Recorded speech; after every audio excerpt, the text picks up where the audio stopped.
കൊൽക്കത്ത തീസീസിന്റെ പേരിൽ കമ്മ്യൂണിസ്റ്റ് പാർട്ടിയെ വേട്ടയാടാനുള്ള വലതുപക്ഷ ശ്രമങ്ങൾക്ക് ആ തീസീസിന്റെ അത്ര തന്നെ പഴക്കമുണ്ട്. ഇന്ത്യൻ സാഹചര്യത്തിലെ വിപ്ലവപാത വരച്ചെടുക്കുന്നതിനിടയിൽ സംഭവിച്ച പാളിച്ചയായിരുന്നു കൊൽക്കത്ത തീസീസ്. എന്നാൽ സമരത്തിൽ ആയുധം ഒരു രാഷ്ട്രീയ ഉപകരണം മാത്രമാണെന്നും ജനങ്ങളാണ് യഥാർത്ഥ ശക്തിയെന്നും പാർട്ടി തിരിച്ചറിഞ്ഞ് തിരുത്തിയതും ചരിത്രം. 1948 കൽക്കത്തയിൽ ചേർന്ന രണ്ടാം പാർട്ടി കോൺഗ്രസിൽ VT രണദിവെ അവതരിപ്പിച്ച കരട് രാഷ്ട്രീയ പ്രമേയം സായുധ സമര പോരാട്ടങ്ങളിലൂടെ പാർട്ടി കരുത്താർജിക്കണമെന്ന് വിലയിരുത്തി.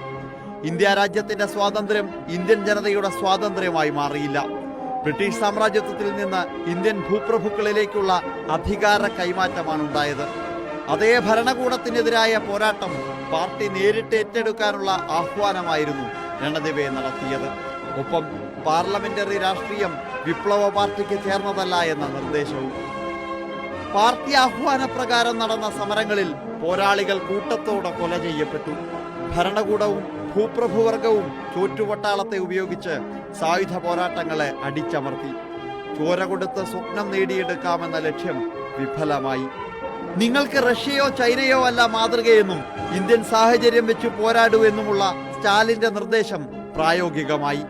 1950 ചേർന്ന കേന്ദ്ര കമ്മിറ്റി യോഗം തെറ്റ് തിരുത്തി. കൊൽക്കത്ത തീസീസിനെ സംബന്ധിച്ച് പിന്നീട് EMS വിലയിരുത്തിയത് ഇങ്ങനെ: You see, he was wrong. But for understanding what was wrong, we should see first what was right. You see, that line was the first time when the Communist Party gave the slogan that the new rulers, the Congress rulers, have to be fought. For any political party in the country at that time, it was the first. The Communist Party came to the conclusion that the party should organize itself on revolutionary lines in opposition to the Congress rule. In this, however, the possibility of working in the trade unions, peasant associations and other mass organizations, and also working in parliament, this was neglected.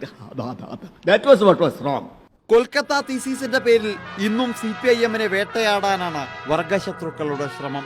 Kolkata തീസീസിലെ തെറ്റെന്താണെന്ന് തിരിച്ചറിയണമെങ്കിൽ അതിലുള്ളടങ്ങിയ ശരി എന്താണെന്ന് ആദ്യം തിരിച്ചറിയണം. അതുതന്നെയാണ് EMS-ഉം ചൂണ്ടിക്കാട്ടുന്നത്. അതിലെ തെറ്റും ശരിയും തിരിച്ചറിഞ്ഞവർ കമ്മ്യൂണിസ്റ്റുകാർ മാത്രമാണ്.